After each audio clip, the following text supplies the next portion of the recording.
When you've been knitting for a long time, you don't often have to look at your hands while you're knitting. Your hands just kind of seem to know what they're doing. And people always say to me, oh, I wish I could do that.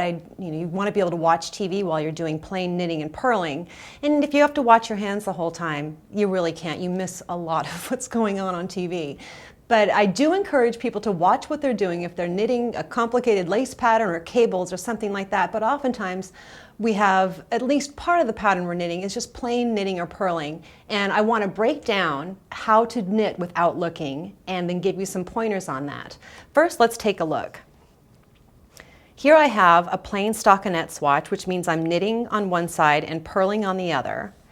And before you get started with knitting without looking, you have to really get good at the first finger of your left hand. And this is for right-handed knitters. You want to feel that stitch as it gets close to the tip of the needle. Kind of hang on to it and really feel where it is while you're knitting. If you're knitting like this, without your finger on this first stitch, you won't know where to put the needle in. But if your finger is there, that'll be a guide for you to know exactly where to put the needle in to knit. And then, once you get that down, try it. Look away. I'm looking away right now and knitting, and my first finger is telling me where that needle goes in. Whoops. I have to look now because I had a twisted stitch or a tight stitch.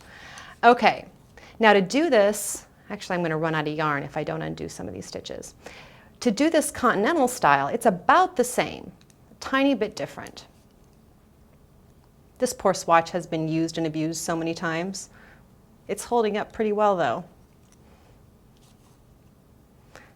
Okay, if you're a continental knitter and you want to know how to do it, your first finger is occupied with holding yarn, so you're going to use your middle finger to feel that stitch and know where it is. That's the only difference. Once your middle finger gets used to feeling that stitch and knowing where it is and kind of reading where your knitting is, you won't have to look. It'll be really easy. So I encourage you to try it. Look up from your knitting for 10 stitches, then go back and look and see how you're doing.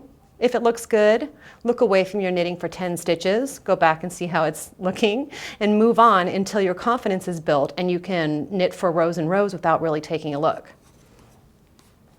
The last thing I encourage you to do is, yes, it's great to look away from your knitting and just have your hands move, and that's great, but you do need to inspect your knitting every now and then. I know that there are a lot of mistakes that occur and people don't notice until they've knit several rows from the mistake, which makes it more difficult to correct. So don't knit more than a single row without really taking a look at your knitting and making sure it looks good.